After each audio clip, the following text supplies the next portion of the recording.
Buenos días, hermanos, bienvenidos nuevamente. El Señor Jesucristo durante su ministerio realizó milagros prodigiosos, pero pocos de ellos como cuando resucitó a gente que ya había fallecido. Todos tenemos en la mente la resurrección cuando resucita Lázaro, pero hay cuando menos otras dos resurrecciones. Vamos a ver cómo, no importa, hermano, si se es joven, si se es viejo, si se es hombre, si se es mujer, eh, si eres pobre o si eres rico, muchas veces estamos muertos espiritualmente, ¿verdad? Entonces, nuestro Señor estuvo al pendiente de todo tipo de gente, tanto gente mayor, como en su momento lo sería Lázaro, como gente de edad media, como incluso de niños. Una de las resurrecciones que vamos a ver presente es de una niña. Entonces vamos a vernos cómo Jesús está dispuesto a venir a darnos vida, a venir a que volvamos a vivir, ¿verdad? Y vamos a ver también cómo a través de estas resurrecciones no tan solo volvió a la vida física a la gente que ya estaba muerta, sino seguramente también volvió la vida espiritual a los dolientes, ¿verdad? A los que eran sus padres, a los que eran sus hermanos, a los que eran sus amigos cercanos. Porque cuando un ser querido, llámese hijo, padre, madre, hermano, esposo, esposa, está en problemas de drogas, de enfermedad, etc., toda la familia está afectada, toda la gente espiritualmente llega a morir. Entonces vamos a ver cómo nuestro Señor Jesucristo llega y a través de esa acción no tan solo vuelve la vida a estas personas, sino también vuelve la vida a todos los seres queridos que están alrededor de él. Oremos. Padre, te pedimos que en esta mañana, esta hermosa mañana que tú nos estás regalando, podamos ir a la palabra, que podamos ir al espíritu de la palabra, Señor. A ti, Señor, que eres vida y vida en abundancia, que podamos darnos cuenta, Señor, que en ti está la vida, que no importa dónde estemos o cómo estemos espiritualmente, cómo estemos mentalmente, cómo estemos moralmente, que si recurrimos a ti, tú nos vuelves a la vida. Y junto con esas personas que tú rescatas de la muerte espiritual, rescatas también a sus familias, Señor, y por eso te damos gracias. Te pedimos, Señor, en el nombre de tu Hijo, nuestro Señor Jesucristo, que guíes la palabra del día de hoy, que el Espíritu Santo abra ojos y oídos espirituales de todos los que estamos aquí, que la palabra que tú envías hoy sea la semilla que dé fruto y fruto en abundancia para poder glorificarte, para poder darte gracias, para poder bendecirte a ti y a nuestro Señor Jesucristo. Amén, amén y amén. Miren, Dios siempre está atento a tus súplicas y acude a ti.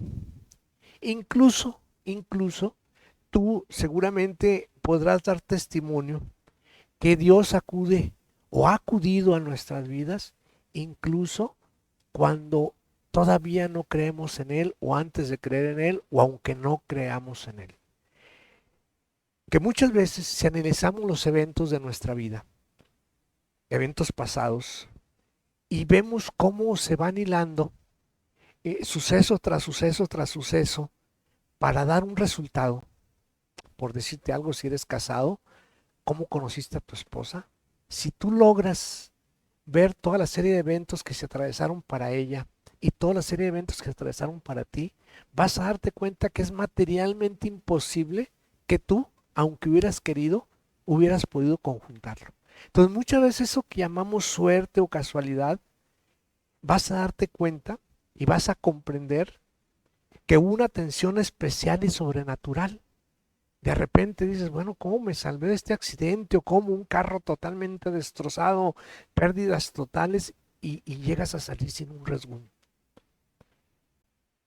¿Cómo de situaciones peligrosas o materialmente imposibles, problemas en tu trabajo, de repente no sabes cómo se dieron casualidades? que le hoy que sabemos que no son casualidades, sabemos que son bendiciones, que es protección de nuestro Señor y se arreglan las cosas de una manera inesperada, ¿verdad? Nosotros que creemos en Dios sabemos que ahí está la mano de Dios, que está la intervención de Dios, que está la atención y acción sobrenatural de nuestro Dios. Cuando Dios, lo decía hace un momento, entra en nuestras vidas, da vida, nos da vida a nosotros, una nueva vida espiritual que muchas veces no hemos tenido, pero también da vida a toda la gente que está alrededor nuestro. Yo quiero imaginar, y lo sabía, cómo cuando yo estuve en la cuestión del alcoholismo, cómo sufría mi esposa, mis hijos pocos se dieron cuenta, estaban muy pequeños, y cómo veía sufrir a mi madre, a mi abuela, ¿verdad? Cómo ver a su hijo mayor, a su hijo que era su adoración, verlo totalmente destrozado, verlo todo cochino, verlo todo borracho, tirado en la calle, a punto de divorciarse, eh, con la camioneta chocada, ya sin un 5, con drogas, con deudas. Entonces, el pesar que ellos tenían, ¿verdad? También los tenía muertos en vida, los tenía muertos espiritualmente y seguramente, lo supe, ¿verdad? Mi madre pedía el sueño, ¿no?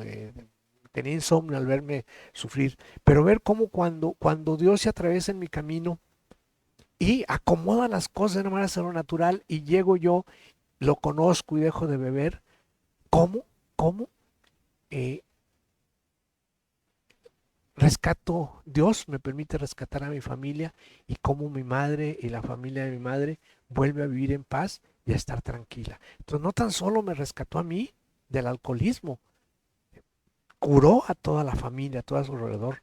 Y vamos a ver también cómo no importa la condición social o económica, ¿sí? Por ejemplo, ¿verdad? Vamos a ver cómo uno era muy pobre, otro era muy rico, ¿no? Uno era hombre, otro era mujer. Uno vivía en una ciudad importante y otro vivía en un lugar apartadísimo, ¿verdad? Entonces, Él, nuestro Señor, no tiene distingos. Él su amor lo da a todo, ¿verdad? A todos y a todos. Que a veces no lo valoramos, que a veces no nos damos cuenta, que a veces no queremos darnos cuenta de cómo nos ama el Señor es otra cosa. Pero las manifestaciones de Él en tu vida y en la mía están ahí presentes. Y si sabemos valorarla, no podríamos más que caer de rodillas a dar gracias por todos los prodigios y milagros que ha hecho, de todo el mal que nos ha rescatado, de todos los peligros que nos ha rescatado, de todo el dolor que nos ha rescatado, a nosotros y a nuestros seres queridos. Entonces, no importa cuál sea la condición social, si eres hombre o mujer, si eres joven, si eres viejo, si vives en lujo o vives en pobreza, eso no importa, hermano. Si tienes estudios, no tienes estudios, no, eso no importa. Para nuestro Señor no importa. Él nos ve con ojos de amor, ¿verdad? Él nos ve con ojos de un Padre amoroso, de un Creador amoroso, ¿verdad? Y nuestro Señor Jesús, pues los ve, ¿verdad? Como sus hermanos, dice, como sus grandes amigos. Entonces vamos al primer versículo para ver qué es lo que hace nuestro Señor Jesús con respecto a algunas gentes que se encuentran en el camino. Vamos primeramente a Marcos 5 del 23 al 24 y luego nos vamos a saltar del 35 al 43.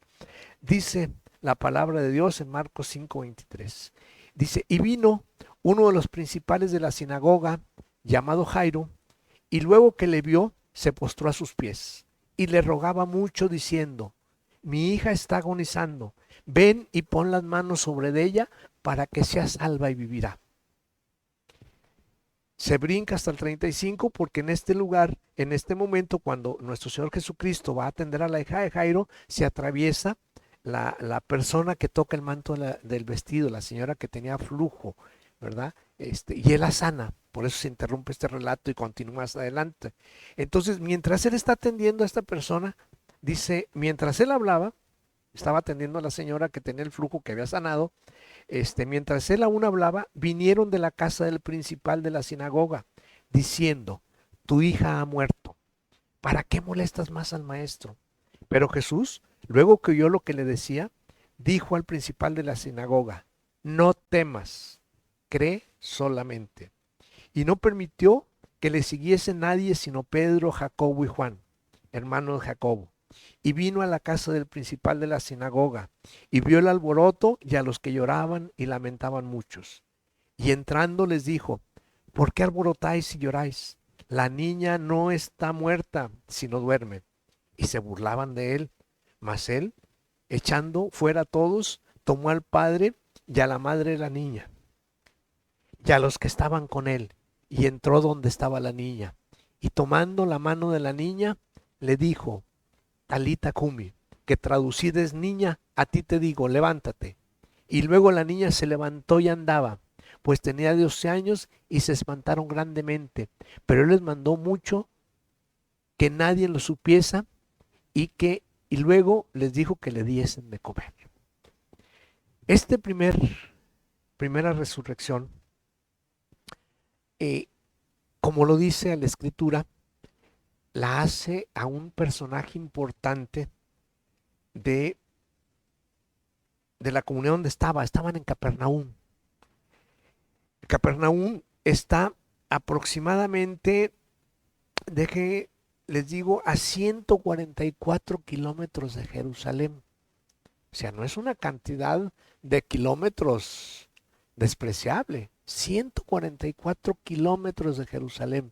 El Señor a pie iba y buscaba a todos aquellos que estaban sufriendo, a todos aquellos que estaban en pecado, todos aquellos que estaban en dolor, en enfermedad, en angustia, en dolor. O sea, Él no era un Dios comodino, aún siendo Dios como lo era, ¿verdad? Él iba. Imagínense, en el sol de Palestina, de aquella parte de Israel, 40, 45 grados, 50 grados en el desierto, en caminos polvosos, terraguentos, no había autopistas.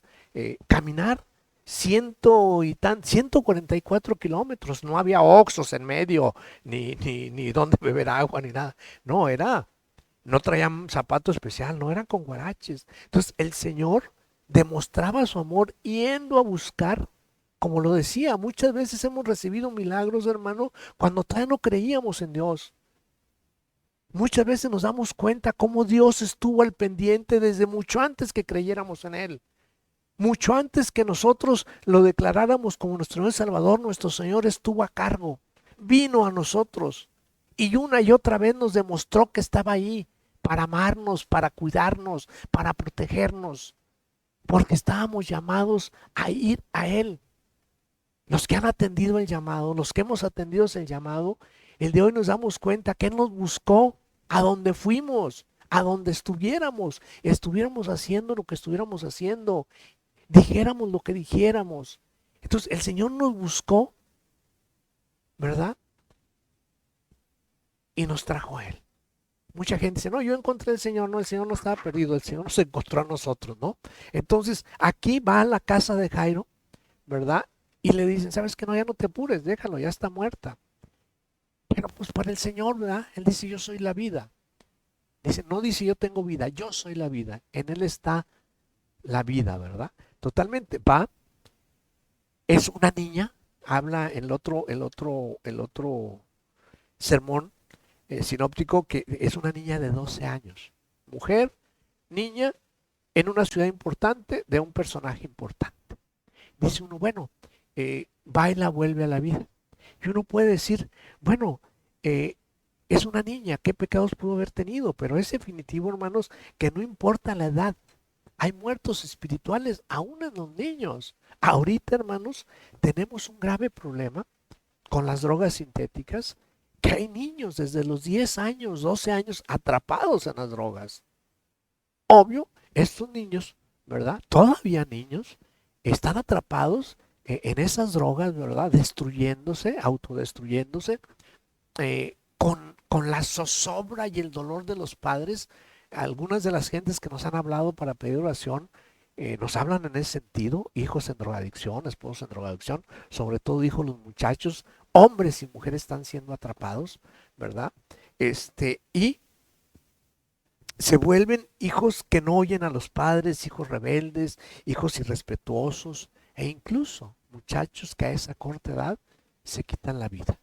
Yo hablo, ustedes se fijan, continuamente menciono esto del suicidio, porque esto ha crecido de una manera alarmante en los últimos años y más alarmante aún porque ha crecido en los rangos de edad que antes no se daban, de los 10, 12 años a los 20, 21, 25 años. A esa edad han crecido. Nuestros jóvenes han sido atrapados por todas las trampas del mundo, llámese drogas, alcohol y demás, ¿verdad? Y están muertos espiritualmente y terminan después quedando muertos físicamente.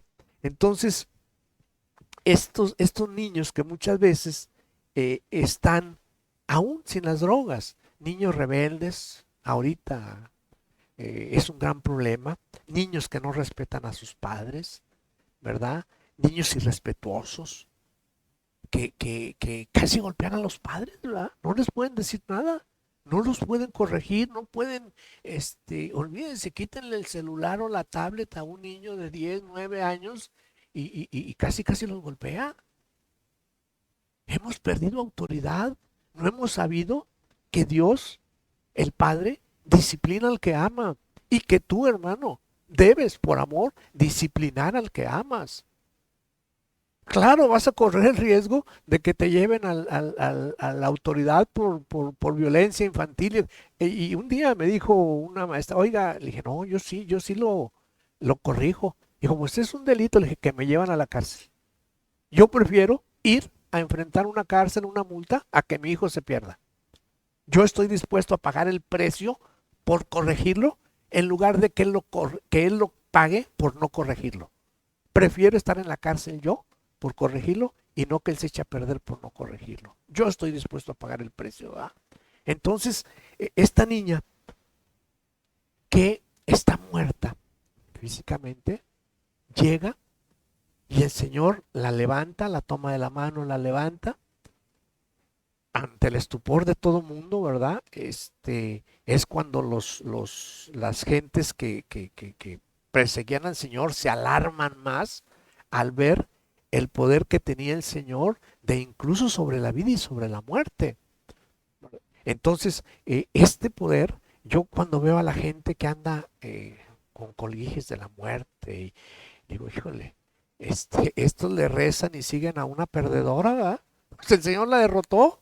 Yo sí sigo a alguien es a un ganador, no a un perdedor, ¿verdad? Es hasta tonto, ¿verdad? Adorar a alguien que es perdedor. A ver quién le ganó para seguirlo, ¿verdad? Pero no, a ellos les gusta seguir perdedores, pues está bien, ¿verdad? Está bien, ya entenderán. Entonces, el milagro que nuestro Señor realiza a través de resucitar a la hija de Jairo, a una niña adolescente o preadolescente, 12 años, ¿verdad? Nos muestra cómo el Señor podía entrar e ir a una ciudad importante, ¿verdad? Como era Capernaum, una ciudad grande, aunque estuviera lejos, 144 kilómetros, ¿verdad? Y atender a quien él tuviera oportunidad de atender, fuera importante, fuera pobre, fuera rico, hombre, mujer, niño, adulto, quien fuera. Pero luego vamos al siguiente versículo. ¿Qué es lo que sucede en el siguiente versículo? En el siguiente versículo empieza donde nuestro Señor en el versículo 7, si gustan acompañarme, en el versículo 7 empieza el Señor atendiendo al centurión que tiene un criado enfermo y que el centurión le manda a hablar, una historia que ya conocen, el Señor quiere ir y el centurión le dice, no, con una palabra tuya bastará para sanar a mi criado. Y el Señor incluso dice, nunca había visto tanta fe, ¿verdad? Y sana al centurión. Ahí es punto. Dice, sana al centurión y punto. Dice, nunca había visto tanta fe. Y luego dice, sigue en el versículo 11, dice, aconteció después, uno cuando lee esta parte del versículo, acaba de decir la palabra y curar al siervo del centurión. Punto, dice ahí. Y lo dice, aconteció después, dice, bueno, pues, caminó 3 metros, caminó 20 metros, 100 metros, 3 minutos, 2 minutos, y se encontró a un, a un proceso fúnico, a un proceso fúnebre, ¿verdad? A un cortejo fúnebre. Pero no, yo me quedo sorprendido cómo está el Señor en un lugar y tiene que caminar, ¿verdad? A Naim. Naim era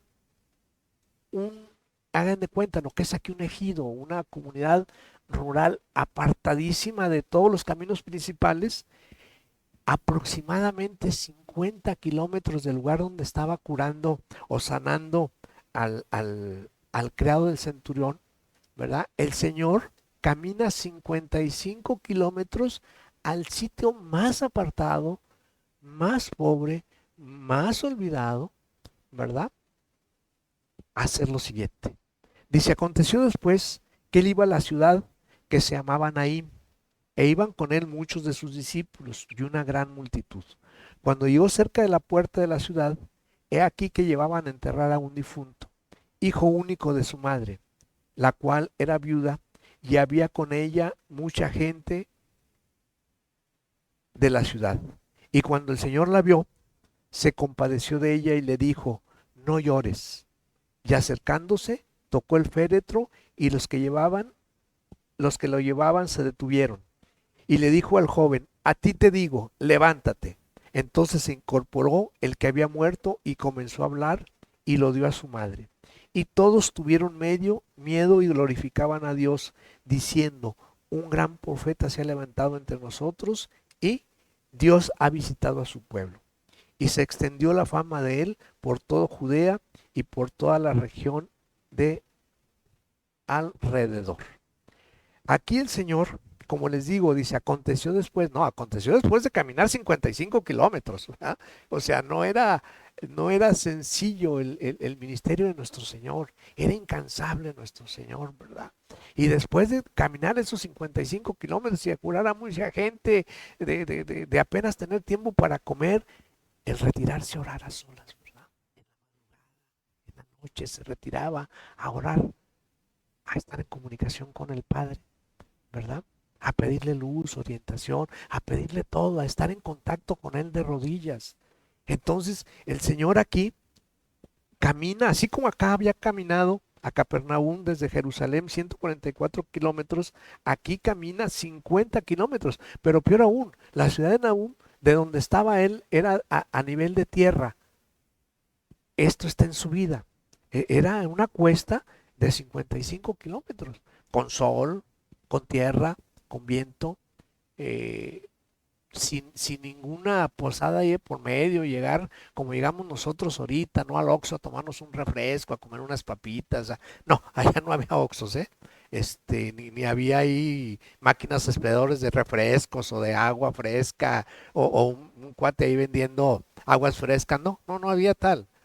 Aquí podemos hacerlo y vamos a encontrar muchas tienditas y supermercados y podemos comer y alimentarnos y comernos una paleta, un barquillo. Ay, en aquel entonces no, ¿verdad? No había nada. Entonces el Señor va a sabiendas, es lo que les digo. Imagínense, ¿ustedes creen que la viuda, que era una persona que en aquel entonces, se trata, lo describe eh, como una persona joven, ¿sí? Eh, Este era un muchacho probablemente entre los 20 30 años, mientras la otra era de 12 años. Lázaro se hablaba que tenía entre 30 y 40 años, era una persona incluso rica. Aquí yo les aseguro que la madre lloró, y le pedía a Dios seguramente que no muriera su hijo, porque era una persona viuda. Las viudas pues no tenía quien las mantuviera y el único sostén iba a ser su hijo, la que le iba a cuidar en la vejez. Imagínense, la señora pierde a su único hijo, ¿verdad? Y ya no tenía esposo. Estaba condenada, la señora, a vivir de la limosna pública. Y lo más, estamos hablando de un lugar apartado. Se habla que en ese momento Nahum no tenía más de 70 gentes. Imagínense, y aparte un pueblo pobre, un pordiosero, un limonero, pidiendo limosna a los mismos 70 siempre y que todos eran pobres. Imagínense el futuro que le esperaba a esa gente. Pero no tan solo era el futuro desde el punto de vista económico, sino del dolor que puede tener una persona, uno, de ser viuda, de perder a su pareja, y dos, de perder a su único hijo. Y podía decir, oye, qué suerte tuvo esta señora, mira, casualmente el señor iba pasando por ahí. No, hermano, no es suerte y no es casualidad. El Señor sabía a dónde iba, para qué iba y por quién iba. El Señor había oído las oraciones de esa madre, se compadeció de ella y se tomó el trabajo de caminar más de 50 kilómetros cuesta arriba a una comunidad apartada para ir a atender a una mujer que vivía en la miseria. Y me refiero a la miseria material. Era una persona sumamente pobre. A él no le importó. Así como había atendido al centurión, que era un personaje importante y con dinero, estos señores pues explotaban al pueblo, así como había atendido al personaje importante de la sinagoga, y así como había atendido o iba a atender a Lázaro, que era un individuo también importante en su comunidad y con dinero, en ciudades importantes, a gente importante, a gente con dinero, fue y caminó 50 kilómetros cuesta arriba a pleno sol para ir a atender a un joven y a una madre pobre en un lugar nada importante, en un lugar olvidado, en un lugar polvoriento, en un lugar donde lo único que había era miseria material, había pobreza. Eh, la miseria yo la considero una cuestión espiritual, la pobreza es una cuestión material, ¿no? Y la miseria es pobreza, ¿verdad? La miseria, perdón, es espiritual. Hay gente que es rica, pero es miserable, ¿verdad? Y hay gente que es pobre, pero es, al mismo tiempo es espléndida. Entonces, el Señor había ido, y no era casual que estuviera ahí cuando, es más, con Lázaro, él intencionalmente, fíjense lo que son las cosas. A Capernaum, donde hace el primer milagro, camina 144 kilómetros. En Capernaum. Después, para ir a Naín, camina otros 50 kilómetros para ir a encontrar a alguien a donde no le habían solicitado ir. Cuando menos no le habían mandado, ven, ¿verdad?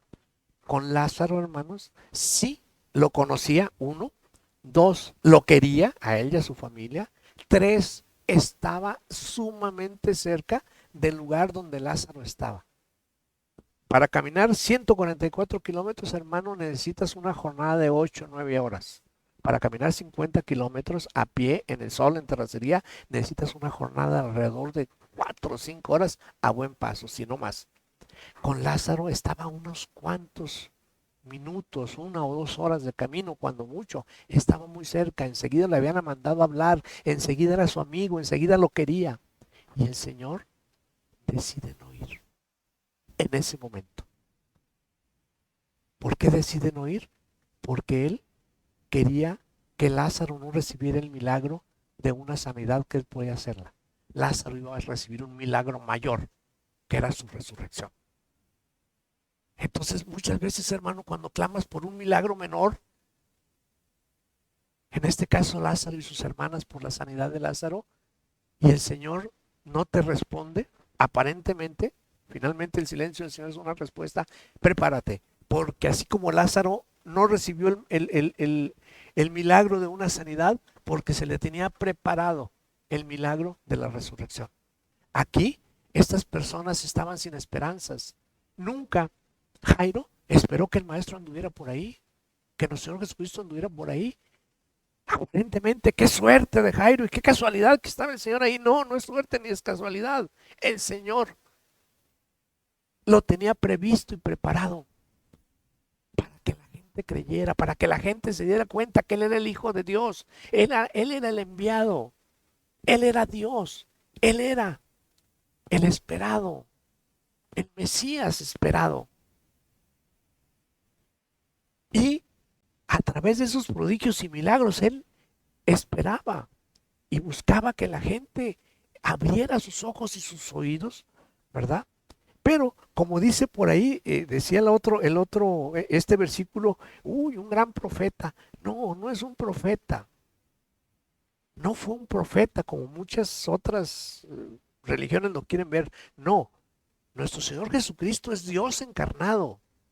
El Dios que venía a cumplir un proceso que iba a culminar, y Él lo sabía, en su muerte y en su resurrección, para el perdón de tus pecados y para el perdón de los míos, para tu vida eterna y para la mía. A ellos les dio vida física, ¿verdad? Pero seguramente estas gentes pues quedaron prendidas del Señor, quedaron enamoradas del Señor. Y yo casi les aseguro, no lo dice la Biblia, pero caray, si a mí el Señor bueno, me revivió de la muerte espiritual, claro que lo sigo. Más aún, bueno, a mí me salvó la vida más de una vez, ¿verdad? Pues caray, le debo la vida y le debo el bienestar mío y de mi familia, la paz, el gozo que hoy tenemos, que hoy gozamos. No más gritos, no más pleitos, sino más envidia, no más celos. El día de hoy el Señor permite que hayamos vuelto a nacer. Aquí el Señor les da la oportunidad de volver a nacer, de volver a vivir físicamente, pero junto con esa resurrección, estas personas seguramente volvieron a nacer espiritualmente ante un milagro tan prodigioso. Un milagro, hermano, que, que el día de hoy sucede a diario.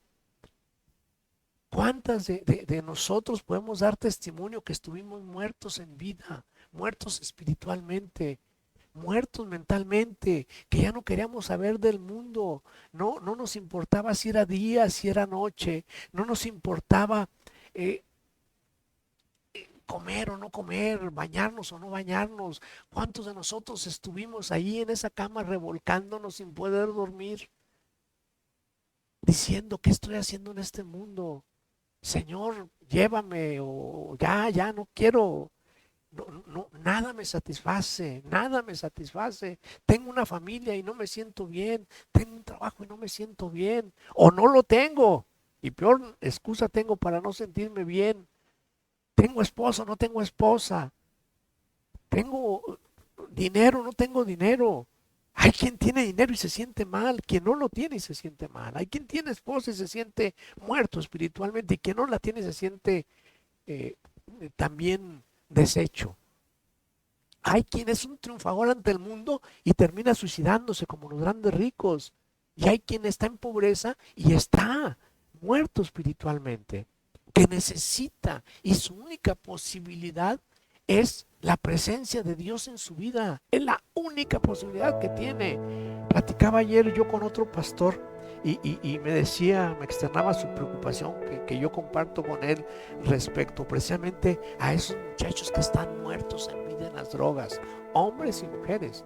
Porque ahora yo decía en la semana pasada acerca de esos regalos que vienen muy adornados con un papel vistoso, brilloso y un moño precioso, pero adentro esconden muerte, como en la droga. A estos les ofrecen que se van a sentir bien, que se van a sentir alivianados, que ya no se van a preocupar. Si es los que les ofrecen. Yo no sabía eso, es un dato que me dan ayer, que las personas, a las muchachas sobre todo, que son las que más les apuran las mujeres, le dicen que van a adelgazar. No, si se adelgazan, se adelgazan, quedan como palitos deshechas, ¿verdad? Deshechas. Sí, se adelgazan, ahí no les mienten, pero se vuelven prisioneros, sí, se encadenan a esto y están muertos en vida. Y arrastran a esa muerte espiritual a su familia, a los padres que los ven destruirse, a los hermanos que los ven destruirse, consumirse, y ellos mismos. Por eso necesitan cada vez mayor cantidad de droga con mayor frecuencia, porque es la única manera de sentir que tienen un poco de vida, sentir un poco de ya no sentirse en sufrimiento extremo, ¿verdad? Aunque después, ¿verdad?, venga la cuesta abajo y se sientan entonces sí, peor que nunca. Las bajadas en la droga y en el alcohol son terribles, ¿verdad? Lo poquito que lograron estar arriba se los cobra tremendamente abajo y no necesitar volver a subir. Y es y cada vez más bajo, y cada vez más cantidad de droga, de alcohol, cada vez más frecuencia, hasta que revienta la gente y arrastra con ellos a su familia. Entonces, ahorita hay muchos jóvenes muertos espiritualmente y muchas familias muertas espiritualmente por esto. Entonces, hermanos, nuestro Señor nos llama a recurrir a Él, a ir a buscarlo, ir en oración, ir en pos de Él. ¿Sí? Dice Jeremías 33:3, perdón, clama a mí y yo te responderé y te enseñaré grandes cosas y ocultas que tú no conoces. Fue lo que le sucedió a Jairo y fue lo que le sucedió a esta viuda. Fue el Señor y les enseñó. ¿Qué les enseñó?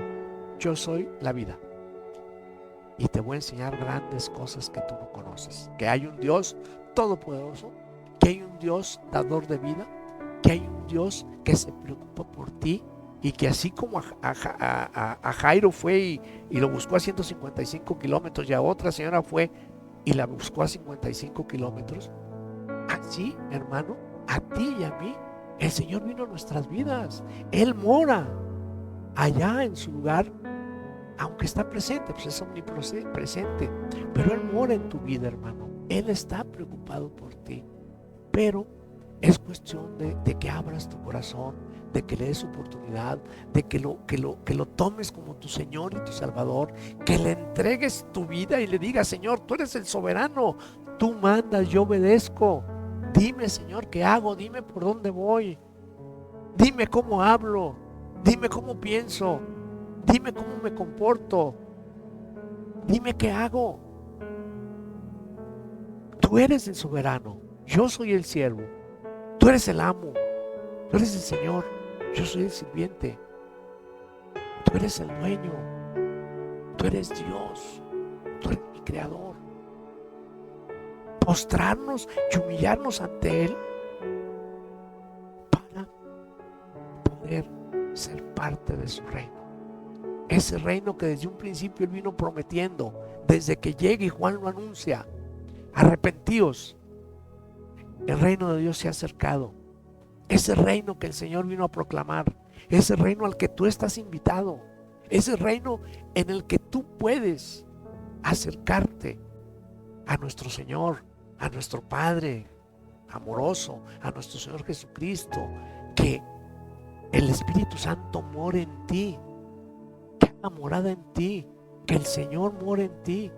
Y entonces verás que ni la muerte, menos cualquier otra situación, enfermedad, problemas económicos, problemas matrimoniales que también están de moda, ¿verdad?